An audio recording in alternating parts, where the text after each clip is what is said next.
اللهم صل على سيدنا محمد يا رب صل وسلم دائما أبدا على حبيبك.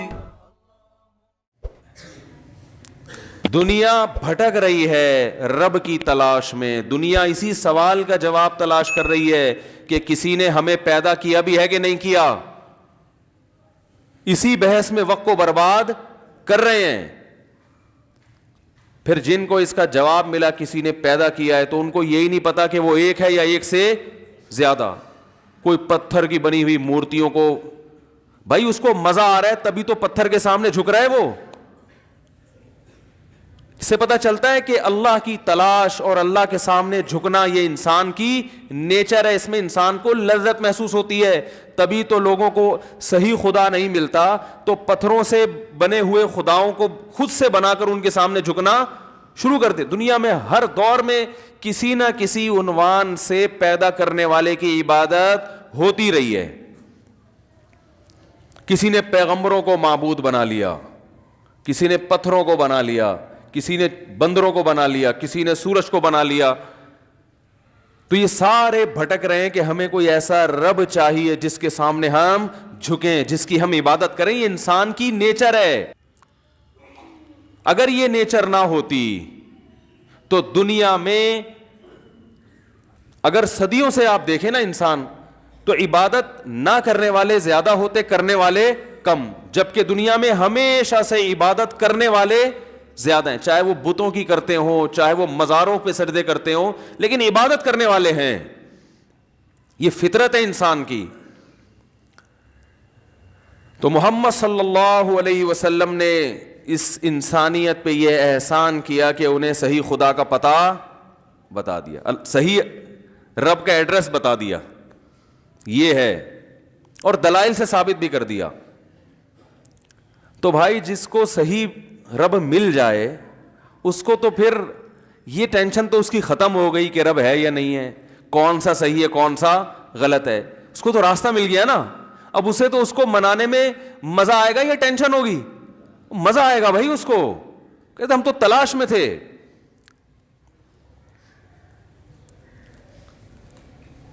صحیح رب ملنے کے بعد تو پہلے حدیث کے الفاظ کیا, مر رضیہ, راضی ہو, خوش ہو. یہ نہ ہو کہ یار پتہ نہیں کیوں پیدا ہو گئے مسلمان گھروں میں, انگریز پیدا ہوتے تو کتنا مزے کی زندگی تھی. دیکھو ایک عجیب بات ہے, یہ جو خوش ہوتے ہیں نا شرابیں پی کے اور ناچ گانے کر کے, اور یہ جو اوٹ پٹانگ حرکتیں مارکیٹ میں چل رہی ہیں, اس کی مثال ایسے ہے جیسے کوئی آدمی اندھیروں میں بھٹک رہا ہو, ٹینشن سے پاگل ہو رہا ہو نا. اب ٹینشن میں آ کے وہ چرس پینا شروع کر دے. اکثر ٹینشن والے لوگ چرس پیتے ہیں نا. ہائے ہائے ہائے, کاش یہ مثالیں سمجھ میں آ جائیں آپ لوگوں کی. میں تو سوچ رہا ہوں اپنی مثالوں کا نا مسالوں کی طرح ایک ڈبہ بنا کے مارکیٹ میں, ایک کمپنی بنا کے مارکیٹ میں پھینکوں, کیونکہ ان مثالوں میں مسالوں سے زیادہ لذت ہے. مجھے مثال دینے میں اتنا مزہ آتا ہے, پتہ نہیں آپ لوگ کو سننے میں آ رہا ہے کہ نہیں آ رہا. دیکھو ایک مثال سے بعض دفعہ بات ایسی واضح ہو جاتی ہے کہ اس کا خصم کے پاس جواب نہیں ہوتا, کیونکہ پروپیگنڈے کا دور ہے نا. اتنا پروپیگنڈا کیا ہے, اتنا پروپیگنڈا کیا ہے آج مغربی دنیا نے, لبرل لوگوں نے, کہ اسلام کو سمجھنا مشکل بنا دیا ان کمبختوں نے. کہتے ہیں گورا انجوائے کر رہا ہے. دیکھو یہ مولوی پتہ نہیں کیسے ٹینشن ڈپریشن. ارے مولوی ٹینشن میں ہوتے تو ڈپریشن کی گولیاں مولوی کھا رہے ہوتے ہیں بھائی. زیادہ تر لبرل لوگ ڈپریشن کی گولیاں کھاتے ہیں. ابھی کسی نے بتایا واللہ عالم کہ آغا خان ہاسپٹل کی رپورٹ ہے کہ 78% لوگ ڈپریشن میں ہیں پاکستان میں. اب پتہ نہیں صحیح ہے نہیں ہے, واللہ ہے بھی کہ نہیں ہے, بلکہ کسی معتبر آدمی نے بتایا ہمیں 78% لوگ. مجھے کسی نے کہا کہ وہاں بھی ایسا ہی ہے مغربی دنیا میں 78% لوگ. تو میں نے کہا ہمارے ہاں 78% ہیں, ان کے یہاں بھی 78%, لیکن ہمارے ہاں کوالٹی وائز تھوڑا لو لیول کوالٹی کی نفسیاتی ہیں. ان کے اگر 78% ہیں تو کوالٹی کے لحاظ سے صحیح ہے نا, کیونکہ رپورٹ میں یہ تو آیا, کوانٹٹی تو دیکھی گئی ہے, کوالٹی پر رپورٹ پیش. ہمارے یہاں تھوڑے تھوڑے ان کے تھوڑے زیادہ زیادہ سے ہو گئے.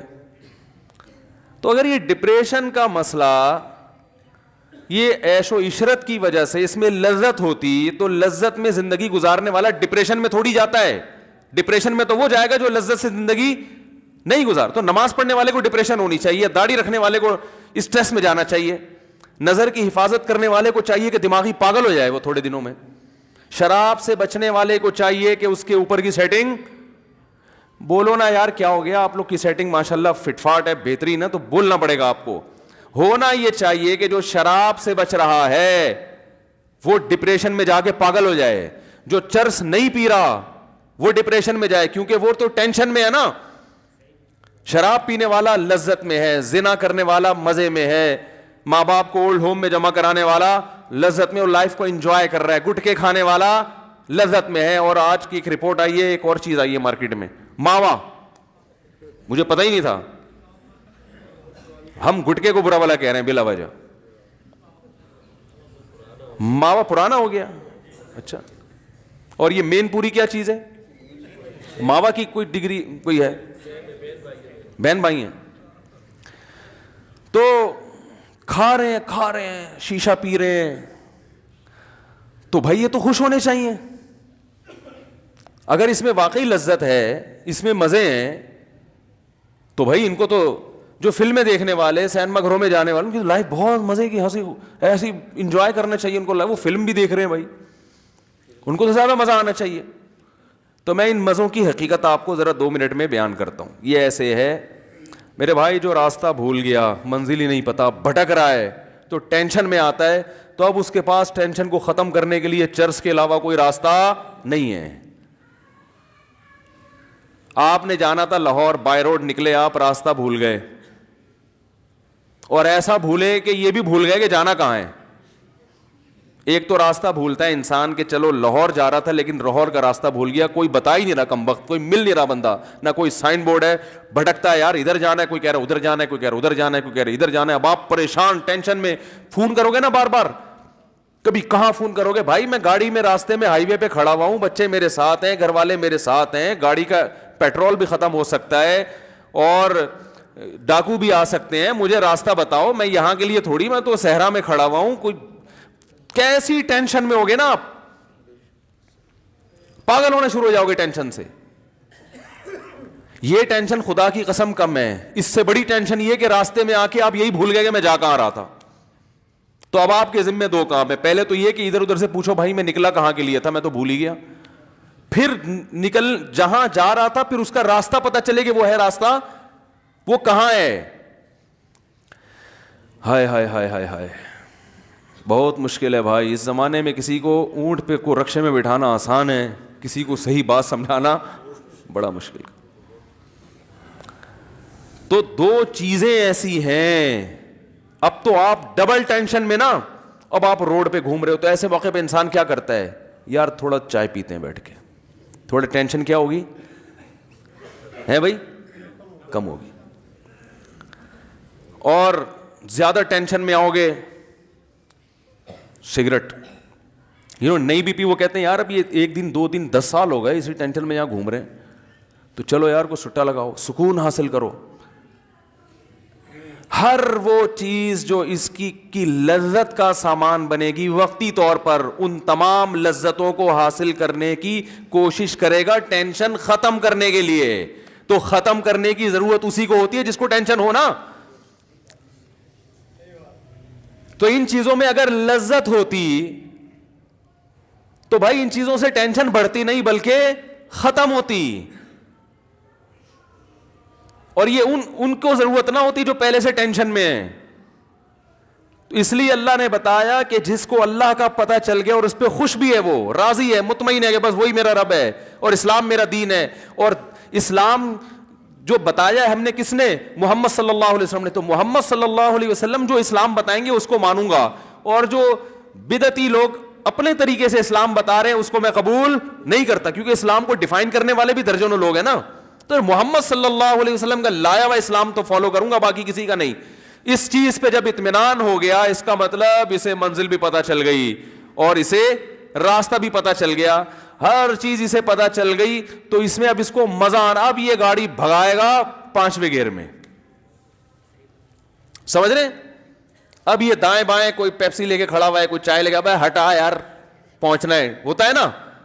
ہاں جب تھک جائیں گے چلتے چلتے, راستے میں کہیں اسٹے ہوا تو گریوی میں دودھ پتی بھی چلے گی, پان بھی چلے گا, گٹکا بھی چلے گا, لیکن یہ اصل مقصد نہیں ہے. اسٹے تو کرتے ہیں نا 4-5 گھنٹے کے بعد جا کے, تھوڑا اسٹے ہو گیا, چلو بھائی تھوڑا سا واش روم میں ہو کے آ جاؤ, ٹھیک ہے. تو وہ اسٹے تو اسلام نے بھی دیا ہے نا. 5 سارا دن نمازیں پڑھنے کا تھوڑی کا ہے, فجر پڑھو اب چلو گھر جاؤ, شاباش. یہ تھوڑی کہ وہیں بیٹھے رہو ظہر تک. حج زندگی میں ایک دفعہ کیا بس ختم ہے, کافی, ایک دفعہ بہت ہے. کرنا ہے تو غریبی ہے, نہیں تو بس زندگی میں ایک دفعہ کافی ہے. زکوٰۃ ایک دفعہ ہے, قربانی فطرہ ایک دفعہ. اب یہ تھی کہ ہر روزانہ بڑی بڑی رقمیں صدقہ نکال کے خود روڈ پہ آ گئے, تو اللہ تعالیٰ نے خود انٹرٹینمنٹ کا درمیان میں بریکیں رکھی ہوئی ہیں. فجر پڑھنے آتے ہو, امام صاحب کہتے ہیں بریک کے بعد دوبارہ ظہر میں ملیں گے انشاءاللہ. کتنی لمبی بریک ہے دیکھو, حالانکہ بریک کم ہوتی ہے, پروگرام زیادہ ہوتا ہے نا, لیکن یہاں پروگرام تھوڑا ہے, بریکیں. کیا خیال ہے بھائی, اتنی لمبی بریک کے بعد اللہ کہتے ہیں دوبارہ ملیں گے. تو وہ 5 ٹائم نماز پڑھنا مشکل ہو رہا ہے, نماز 5 ٹائم پڑھنا, وہ بریکیں جو ہے نا اتنی لمبی لمبی بریکیں, وہ بریکوں کو اصل بنا لیا اس نے. یہ ایسے ہی ہے جیسے ٹی وی میں کوئی پروگرام آ رہا ہو, کوئی ڈرامہ آ رہا ہو, اس میں ڈرامہ تھوڑا رہ گیا اور بریکیں زیادہ. ہر 2 منٹ کے بعد کہتے ہیں بریک کے بعد ملتے ہیں, تو انسان کہے گا بھائی اس ڈرامے کا نام بریک رکھو, بریک. یہ ڈرامہ نہیں ہے, اصل ڈرامہ ہے, اصل تو بریکیں ہیں, ایڈورٹائزمنٹ ہے, اس میں تھوڑے تھوڑے ڈرامہ ڈالا ہوا ہے. جیسے دودھ میں آج کل پانی میں تھوڑا سا دودھ ڈال کے بیچ دیا جاتا ہے نا, پانی میں تھوڑا سا کیا دودھ کا تڑکا لگا دیتے ہیں آج کل کہ بھائی چلو سفید ہو گیا تو پیو, کیلشیم سے بھرپور, ٹھیک, وائٹامن سے. تو اب کیا ہوگا کہ جب آپ کو پتا چل گیا کہ بھائی جانا کہاں ہے اور راستہ کون سا ہے, تو آپ چونکہ وہاں خوشی خوشی جا رہے ہیں, کوئی پھانسی کے پھندے پہ لٹکنے کے لیے تھوڑی جا رہے ہیں, تو پھر آپ کی اسپیڈ کیا ہو جائے گی, تیز.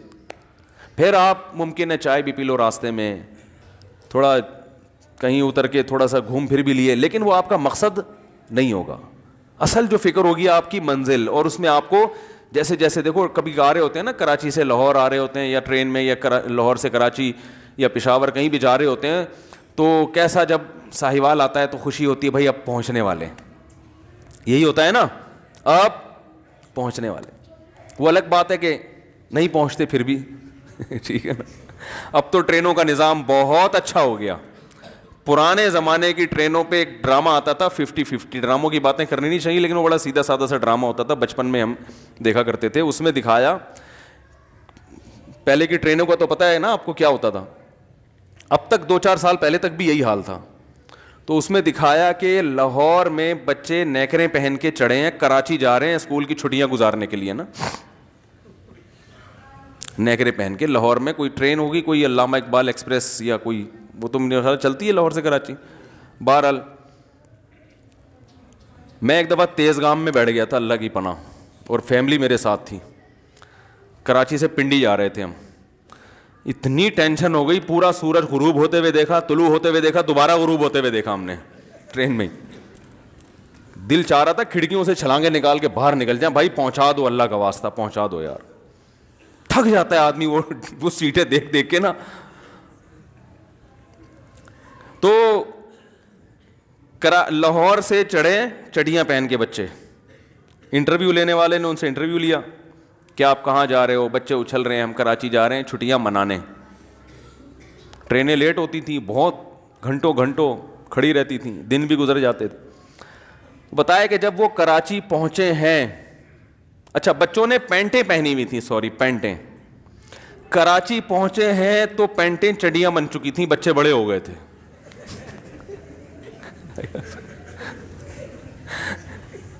بچے کیا ہو چکے تھے, بڑے ہو گئے تھے. ٹرین میں ہی بڑے ہو گئے وہ نا, اتنا ٹائم لگا ہے کراچی. اور یہ صحیح کافی حد تک حقیقت کو بیان کیا تھا. بچے بڑے ہو گئے, جوان بوڑھے ہو گئے. تو ایک جوان کو دکھایا, وہ بوڑھا ہو گیا ٹرین میں نا, تو جب اتنا بوڑھا ہو گیا کراچی آیا تو کھڑکی سے ہاتھ باہر نکال کے بولتا ہے بیٹا کراچی آ گیا؟ انہوں نے کہا ہاں، اور یہ کہا اور انتقال ہو گیا اس کا وہیں پہ یہ کہا اور اس کا بولو بھائی انتقال۔ ایک دفعہ اس میں دکھایا کہ ڈیفنس کا کوئی ایریا ہے، پولیس کھڑی ہوئی ہے تلاشی کے لیے، تو ٹیکسی کے اوپر توپ رکھ کے بندہ لے کے جا رہا ہے، تو پولیس والوں نے پوری تلاشی لی ہر چیز کی، اسلحہ نہیں نکلا، توپ کی بھی تلاشی لے رہے ہیں بھائی اس میں کچھ ہے تو نہیں، اور بھائی کلیئر جاؤ۔ تو خیر کہاں سے کہاں بات چلی گئی۔ تو جب آپ کو منزل کا پتہ ہو اور آپ کو راستے کا بھی پتہ ہو تو پھر اس راستے پہ چلنے میں جیسے جیسے منزل قریب آئے گی آپ کی ٹینشن بڑھنے کے بجائے کم ہوتی چلی جائے گی۔ تو آپ صلی اللہ علیہ وسلم نے فرمایا ذاق طعم الایمان من رضی باللہ ربا، رب پہ راضی ہو جاؤ۔ اے اللہ، راضی ہونے کے دو مطلب، ایک تو خوش ہو، دوسرا یہ کہ اپنے آپ کو حوالے کر دے کہ اب میں آپ پہ راضی ہوں، مجھے کسی اور کی ضرورت نہیں ہے، بس نہ معاشرے سے پوچھوں گا کیا کرنا ہے بھائی، نہ باپ سے پوچھوں گا، نہ ماں سے پوچھوں گا، نہ باس سے پوچھوں گا، لائف اسٹائل میرا وہ ہوگا جو اللہ بتائے گا۔ جہاں اللہ نے کہا والدین کی مانو وہاں مانوں گا، جہاں اللہ نے کہا نہیں مانو وہاں والدین بھی دوسرے نمبر پہ۔ جہاں اللہ نے کہا باس کی مانو وہاں مانوں گا، جہاں اللہ نے منع کر دیا باس پھر میرا باس نہیں، پہلے اللہ۔ جس خواہش کو پورا کرنے کی اجازت اللہ نے دے دی اس خواہش کو پورا کروں گا، جس کی اجازت اللہ نے نہیں دی نہیں ہو سکتا۔ زندگی سے ہم تو کنفیوز ہوتے ہیں نا، اس سے ٹینشن ہوتی ہے کہ یہ کر کے دیکھ لو، یہ گناہ بھی کر کے دیکھ لو، بعد میں توبہ کر لیں گے، ٹرائی کرنے میں کیا جا رہا ہے۔ زندگی پھر نہ ادھر کے نہ ادھر۔ گناہوں میں ایک وقتی لذت ہے، وہ بھی پوری طرح حاصل نہیں ہوگی کیونکہ ڈر لگا رہے گا، اور حقیقت میں تو گناہ میں ٹینشن ہے نا، وہ وقتی لذت کے بعد تو ٹینشن ہے، کیونکہ منزل آپ کو پتہ بھی یہ راستہ ہے کہ ادھر جا ہی نہیں رہے آپ، تو وہ تو جیسے جیسے وقت ختم ہوگا عمر بڑھتی چلی جائے گی، آپ کی ٹینشن میں اضافہ ہوتا چلا جائے گا۔ ہمارے ایک دوست نے واقعہ سنایا، کینیڈا سے امریکہ جا رہے تھے، راستہ بھول گئے، تو کینیڈا میں -40 تک آپ کو پتہ ہے کہ ٹیمپریچر جاتا ہے، اور وہاں -40 -30 جب یہ ٹیمپریچر ہو گاڑیوں میں ہیٹر چلتا ہے، اگر وہ ہیٹر بند ہو جائے اور پولیس نہ پہنچے تو آپ کی موت ہے یقینی، کہ اتنے ٹیمپریچر میں کہاں انسان زندہ نہیں رہ سکتا۔ تو بتا رہے ہیں ہم کینیڈا سے امریکہ جا رہے ہیں، راستہ بھٹک گیا، گوگل میپ نے کام کرنا چھوڑ دیا، چاروں طرف برف کے پہاڑ، اور اب گاڑی جو ہے نا کتنی دیر تک اس کا پیٹرول کام دے گا بھائی، وہ تو پیٹرول بھی ختم ہوگا، اور بالآخر ایک وقت ہیٹر آ کے بند ہو جائے گا، نہ کوئی فون مل رہا ہے کسی کو، کچھ سگنل نہیں آ رہے، میپ کام نہیں کر رہا کہ راستہ کدھر ہے۔ تو ایسی کنڈیشن میں انسان کی کیا حالت ہوگی آپ سوچو۔ اب جیسے جیسے ٹائم، اب وہ وہاں بیٹھ کے پان گٹکا بھی کھا رہا ہے، شراب بھی پی رہا ہے، انٹرنیٹ پر بیہودہ فلمیں دیکھ دیکھ کے ٹائم پاس کر رہا ہے، تو یاد رکھو یہ وقتی ٹائم تو پاس ہوگا، لیکن جیسے جیسے ٹائم گزرتا جائے گا اس کی ٹینشن کم ہوگی یا بڑھے گی؟ بولو بھائی بڑھے گی۔ اس کو پتہ ہے یہ پیٹرول بھی ختم ہو رہا ہے، مجھے اگر منزل کا پتہ نہیں چلا تو یہی برف میرا قبرستان ہے، بڑی اذیت سے موت واقع ہوگی۔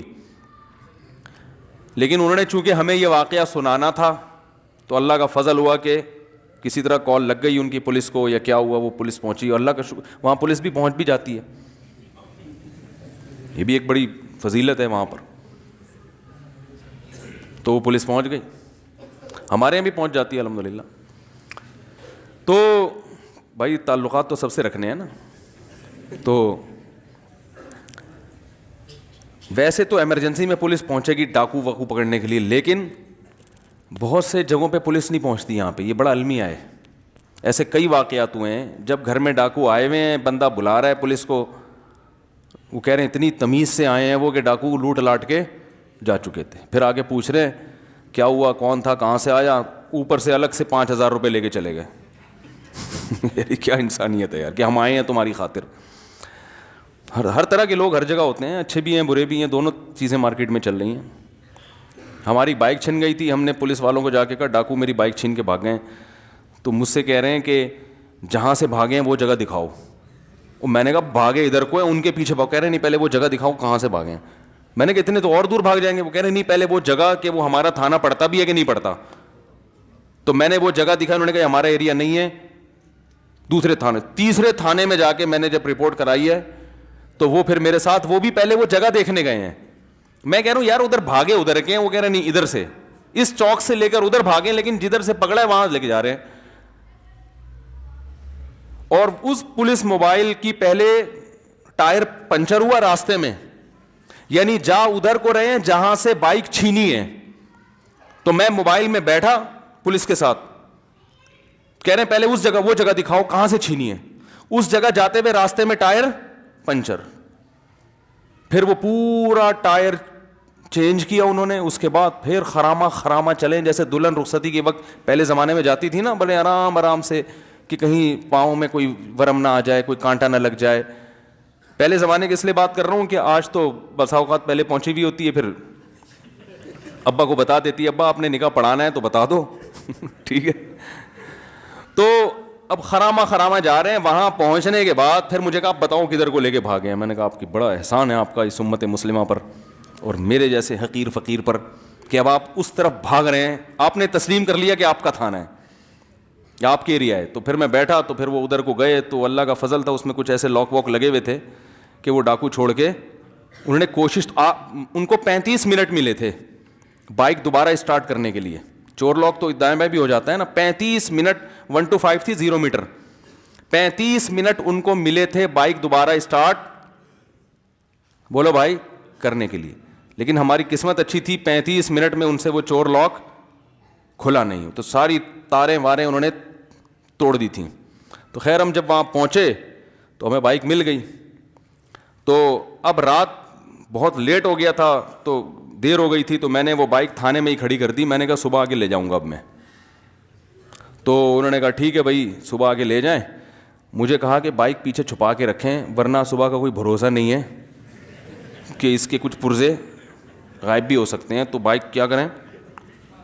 آفیسر اچھا نیک آدمی تھا, تبھی تو میں کہتا ہوں اچھے برے ہر جگہ ہوتے ہیں بھائی, اچھے برے بھی ہوتے ہیں تو اچھے بھی ہوتے ہیں. تو وہ اچھا تھا, اس نے کہا مولوی صاحب ادھر پیچھے نا پولیس والوں سے چھپا کے پیچھے کھڑی کی کہ پولیس والوں کو پتہ نہ چلے. تو ہم نے کہیں پیچھے لے جا کے بائک کھڑی کر دی اپنی. اس نے کہا صبح آ جائیں. اچھا اس میں ایک جو ٹائمر لگا تھا نا چور لاک, بالکل ایسے تھا جیسے بم ہوتا ہے نا, اس طرح کا وہ اس میں ریموٹ لگا ہوا تھا, یعنی اس میں تاریں نکلی ہوئی تھی, بالکل شکل ایسی جیسے کوئی بم رکھ کے جاتا ہو. تو وہ مجھ سے کیا ہوا کہ وہیں تھانے میں درخت کے نیچے میرے ہاتھ سے کہیں گر گیا اور وہیں رہ گیا. اب میں چلا گیا تو مجھے خیال آیا یار اسے کوئی تھانے والے کچھ غلط چیز نہ سمجھ رہے ہوں, بم نہ سمجھ رہے ہوں کہ یار یہ ٹائمر لگا ہوا ہے کیا ہے. وہ اس کی شکل ایسے ہی تھی. تو میں نے کہا یہ مسئلہ نہ ہو جائے. تو میں صبح فوراً آیا نا, اب ڈیوٹی چینج ہو چکی تھی. میں نے کہا میں آؤں گا تو مجھے تلاشی لیں گے, مجھ سے پوچھیں گے مولوی صاحب کہاں جا رہے ہو, کیا ہوا پورا واقعہ. پھر میں بتاؤں گا یہ رکھا ہوا تھا, تو انکوائری ہوگی یہ کون رکھے گیا بھائی, یہ تم تو نہیں رکھے گئے, بم تو نہیں ہے کہیں یہ. تو پھر میں بتاؤں گا نہیں اصل میں رات بائک چوری ہوئی تھی, یہ تھا وہ تھا. تو میں آ رہا ہوں, مجھ سے کوئی پوچھ نہیں رہا. 2 آدمی پولیس والے وہیں کھڑے ہوئے ہیں, درخت کے نیچے وہ بم ٹائپ کی چیز رکھی ہوئی ہے. میں گیا آرام سے اٹھا کے لے آیا, کسی نے مجھ سے نہیں پوچھا. میں نے کہا یار سیکیورٹی کا یہ عالم ہے کہ بم رکھ کے جاؤ, نہیں پھٹے تو واپس لے آؤ. اتنی سہولت ماشاءاللہ ہمیں پولیس نے ہے بھائی, بظاہر ایسا ہی لگ رہا ہے. کیا حال ہے بھائی. اور یہ واقعہ بھی ہوگا 2005 کا واقعہ بیان کر رہا ہوں, جب حالات بہت خراب چل رہے تھے. 2004 یا 5 کا واقعہ ہے. میں نے کہا کیا مزے ہیں یار, تھانے میں بندہ جا رہا ہے, وہ پولیس والوں کے سامنے سے ایک چیز اٹھا کے لا رہا ہے, پوچھ ہی نہیں رہے بھائی کیا ہے مولوی صاحب, کون ہو, کہاں سے آئے ہو, کیا اٹھا رہے ہو, کیا رکھ کے جا رہے ہو. وہ تو کچھ بھی نہیں تھا, وہ تو ٹائمر تھا وہ چور لاک کا کہ اتنی سیکنڈ کے بعد جو ہے نا وہ لاک خود بخود ہو جائے گا. میں نے کہا بڑے مزے آئے ہوئے یار. لیکن بہرحال ہر طرح کے ہوتے ہیں. وہ بھی تو اچھا تھا نا جس نے مجھے کہا کہ گاڑی پیچھے رکھو, وہ تو حفاظت ہی کر رہا ہے نا, ورنہ وہ پہلے وہی چیزیں نکال لیتا تو کیا ہوتا.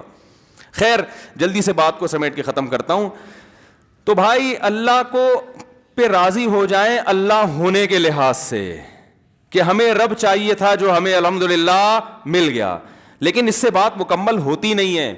رب کے بعد ہمیں چاہیے ہوتا ہے کہ رب کو تو بہت سی دنیا مانتی ہے, لیکن رب نے کس کو نمائندہ بنایا یہ بتانے کے لیے کہ رب کا پیغام پہنچائے گا کون, تو اس کے لیے محمد صلی اللہ علیہ وسلم پہ راضی ہو جائے کہ نبی صلی اللہ علیہ وسلم, محمد صلی اللہ علیہ وسلم کے علاوہ کسی کی بات کو اللہ کی طرف منسوب نہیں کروں گا.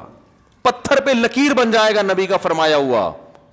جب کہہ دیا غلط ہے تو غلط, جب سود کو حرام کر دیا تو حرام ہے, جب نبی نے کہہ دیا داڑھی بڑھاؤ مونچھیں گھٹاؤ تو داڑھی بڑھانا ہے. اب اس میں مختلف قسم کے جدید پروفیسروں کی باتوں میں آ کے کہ ایکچولی یوں تھا تو ایکچولی یوں تھا تو اصل میں تو اس زمانے میں, او بھائی نبی کا حکم ہے.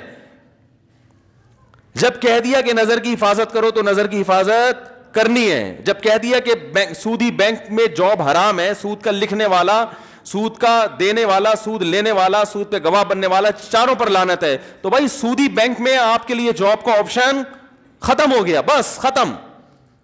بحث کر کے اپنی عمریں ضائع مت کرو.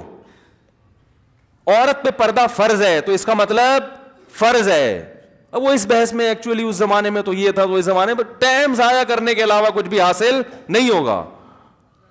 نماز فرض ہے, روزہ فرض ہے, زکات, روزہ فرض کا مطلب کل پیپر دینا ہے تو بھی فرض ہے.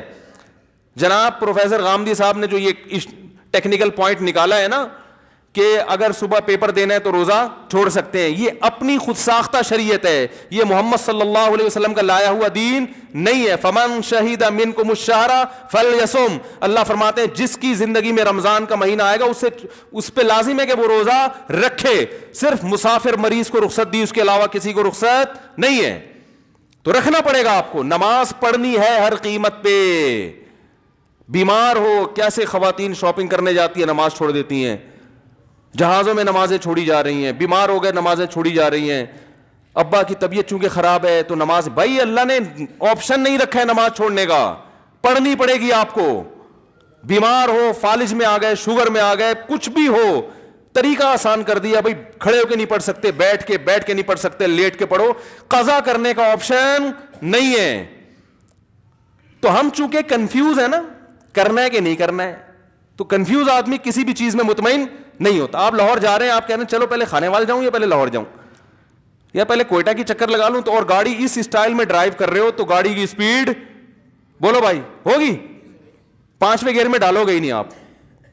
آپ یہی سوچتے رہو گے یار پشاور مناسب رہے گا یا لاہور مناسب رہے گا, یا تو دونوں ایک ہی راستے پہ آ رہے ہو نا, پھر تو ٹھیک ہے. دونوں کا راستہ اگر الگ الگ ہے تو آپ کو کسی بھی سفر میں مزہ نہیں آئے گا. ہم اسلام کو فالو کر رہے ہیں اور اسلام کے علاوہ کفر کا راستہ وہ بالکل اپوزٹ ہے. دونوں راستوں پہ چلنا چاہتے ہیں تو کسی بھی راستے پہ چلنے کا مزہ نہیں آئے گا. تو ایک چیز پہ ڈٹ جائے, من رضی باللہ ربا, اے اللہ تو میرا رب ہے, بس میں اس پہ مطمئن ہو گیا, جو تو کہے گا وہ حرف آخر. وبالاسلامی وبی محمد النبی اور وبالاسلامی دینا, اور نبی صلی اللہ علیہ وسلم جو دین لے کر آئے ہیں اس کا نام کیا ہے؟ بولتے کیوں نہیں بھائی؟ اسلام, بس اسلام. اسلام کے علاوہ کوئی آپشن نہیں ہے. سمجھا پا رہا ہوں اپنی بات؟ پھر مزہ آئے گا اسلام کا انشاءاللہ. پھر ایسا ٹیسٹ ہے نا اسلام میں, ایسی لذت ہے کہ انسان دنیا چھوڑ دے, اسلام چھوڑنے کے لیے تیار نہیں ہوگا. ایسی لذت اللہ نے رکھی ہے اسلام میں, اور لوگوں نے قربانیاں دی ہیں. رسول اللہ صلی اللہ علیہ وسلم نے فرمایا کان ممن کان قبلکم یؤخذ الرجل فیحفر له فی الارض فیؤتی بالمنشار فیوضع علی مفرق راسه ثم یجعل شقین ولا یصده ذلك عن دینی. فرمایا پچھلی امتوں میں ایک شخص کو جو اسلام پہ چلتا تھا لایا جاتا تھا, اس کے لیے گڑھا کھود کے اس کو اس میں آدھا دفن کیا جاتا, پھر ایک آڑا لا کے اس کے سر کے بیچ میں رکھ کے اس کے 2 ٹکڑے کر دیے جاتے, مگر وہ اسلام چھوڑنے کے لیے تیار نہیں ہوتا. کیونکہ نیچر ہے نا, انسان کی فطرت ہے یہ. پھر اس پہ جب آپ چلو گے تو آپ کو خوش رہنے کے لیے گٹکوں کی ضرورت نہیں پڑے گی, زنا کی ضرورت نہیں پڑے گی, ڈراموں فلموں کی ضرورت نہیں پڑے گی. آپ کہہ سکتے ہو ہم تو نماز پڑھتے ہیں مزہ نہیں آ رہا. بھائی پہلے عادت تو ٹیسٹ گین کرنا پڑتا ہے نا. دیکھو یہ جب کمپنیاں نئی نئی پروڈکٹ جب ان کی مارکیٹ میں آتی ہیں تو لوگوں کو اس کا عادی بنانے کے لیے فری میں بانٹتی ہیں. کہتے ہیں نا تھوڑا ٹیسٹ گین ہونے دو. کتنی لذیذ چیز ہو, پہلی دفعہ لذیذ نہیں لگتی انسان کو, وجہ اس کی ہے کہ اپنی عادت خراب کر دی اس نے. شہد مزے کی چیز ہے, اچھا لگتا ہے آج کل بچوں کو, چاکلیٹوں میں زیادہ مزہ ہے, شہد پلاؤ مزہ ہی نہیں آئے گا, پی جائیں گے. دیسی گھی پلاؤ, حالانکہ لذت کس میں ہے؟ وہ بھائی دیسی گھی میں, ہمیشہ سے کھاتے آ رہے لوگ, مرتے ہیں دیسی گھی پہ, ملتا نہیں. دودھ میں لذت ہے, وہ نہیں پئیں گے, چائے پئیں گے اس کی جگہ. تو آپ نے اپنا ٹیسٹ چونکہ خراب کر دیا ہے تو کچھ دن ٹیسٹ گین, بولتا کیوں نہیں یار, کیا ہو گیا, کرنا پڑے گا. کچھ تھوڑا سا عادت ڈالنی پڑے گی, پھر مزہ آئے گا. آپ کو پتہ ہے زیتون ہمارے یہاں نہیں کھایا جاتا, لوگ کہتے ہیں پتہ نہیں عجیب سا کھائے نہیں آ رہا, حالانکہ وہ زیادہ مزے کا ہے. جن کو زیتون کی عادت ہے وہ یہ تیل نہیں کھا سکتے, وہ تو پیتے ہیں بوتلیں بھر بھر کے زیتون کی. تو ہمارا ٹیسٹ منہ کا خراب ہو چکا ہے, ہمیں زیتون اچھا نہیں لگ رہا, میں دیسی اچھا نہیں لگ رہا, میں دیسی انڈا اچھا نہیں لگ رہا آج کل, دیسی مرغی اچھی نہیں لگ رہی, دمبے کا گوشت, دمبے کی چربی اچھی نہیں لگ رہی. اب بولیں گے لوگ کیا مثالیں دے رہے بھائی ہیں, تو ہو گیا, کمپلیٹ ہو گیا. اچھا 2-3 منٹ ہیں, وہ چندہ بندہ کر رہے ہیں نا, انہوں نے کہا پہلے کیا کرو ورنہ لوگ بھاگ جاتے ہیں. ہاں سنو تو نیت بات. تو ٹیسٹ گین کرنا پڑتا ہے. کسی بھنگی کو پہلی دفعہ نہلاؤ, وہ بے ہوش ہو جائے گا کہ یار یہ کیا, میں صاف ستھرا کیوں ہو گیا ہے, یہ کیا ہو گیا, یہ بدبو ہی نہیں آ رہی. اور بھائی کچھ دن نہا دھو کے سفید کپڑے خوشبو لگا کے اس کو گن پوائنٹ پہ اس کو سروس کروانی پڑے گی تھوڑے دنوں تک. اس کے بعد اس کو اس میں اتنا مزہ آئے گا, وہ کہے گا یار اس گوبر میں تو بدبو تھی, مزہ تھوڑی تھا. تو کچھ تبلیغ والے چلہ لگواتے ہیں جماعت میں کہ 40 دن انسان کسی چیز کو پراپر کرتا ہے تو اس کی عادت پڑ جاتی ہے. اس لیے کہتے ہیں بھائی تبلیغ میں نکل کے چلہ تو لگاؤ نا. اب بہت سے لوگ کہتے ہیں وہ چلہ لگایا وہ بھی انسان کا بچہ نہیں ہے. تو بھائی وہ 40 سال اس نے گند میں گزار دیے, تو چلے کا وہ اثر ہوا نہیں اس کے اوپر.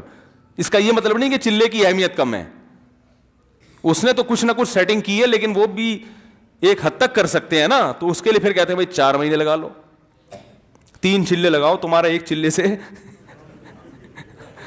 سیٹنگ پہ آنے والے نہیں ہو. پھر اس میں اس پر بھی مدار ہوتا ہے کہ چلہ کن لوگوں کے ساتھ لگا رہے ہیں. اگر جن کے ساتھ لگا رہے ہیں وہ سارے ایک ہی جیسے ہیں تو وہ چلہ وہ 4 مہینے بھی لگا لو گے تو وہ فائدہ نہیں ہوگا. صحبت کن لوگوں کی ہے؟ ایسے لوگوں کے ساتھ جو نیک ہیں, عبادت گزار ہیں, راتوں کو اللہ سے اٹھ کے مانگنے والے ہیں, اپنے وقت کو ضائع نہیں کرتے, ان کے ساتھ سہروزہ لگاؤ گے تو وہ عام آدمی کے ساتھ چلے کے برابر. تبھی تو صحبت کی بڑی اہمیت اسلام میں ہے. صحابہ صحابی کیوں بنے؟ نبی کی صحبت اٹھائی ہے. علم تو بہت سے تابعین کے پاس صحابہ سے زیادہ تھا. بعض تابعین اتنے بڑے عالم گزرے کہ صحابہ بھی ان کی مجلس میں بیٹھا کرتے تھے, لیکن درجہ کس کا زیادہ ہے؟ کیونکہ بھائی صحبت نبی کی اٹھائی ہے.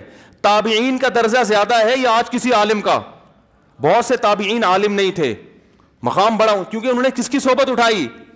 صحابہ کی. تو اہل اللہ میں کس کی صحبت میں آپ تبلیغ میں وقت نہیں لگا سکتے, کسی خانقاہ میں کسی اللہ والے کے پاس جا کے بیٹھ جاؤ, کچھ ٹائم ان کے ساتھ گزارو گے تو پھر آہستہ آہستہ انشاءاللہ ٹیسٹ گین ہونا شروع ہو جائے گا. سمجھ میں آیا؟ تو یہ ہے اسلام کی لذت اور اسلام کا ذائقہ. پھر اسلام سے پیچھے ہٹنا آسان نہیں ہوگا انشاءاللہ. اور اگر کبھی غلطی ہو جائے تو توبہ کا دروازہ کھلا ہے, بعض دفعہ غلطی بھی ہو جاتی ہے انسان سے. اللہ تعالی ہم سب کو عمل کی توفیق عطا فرمائے.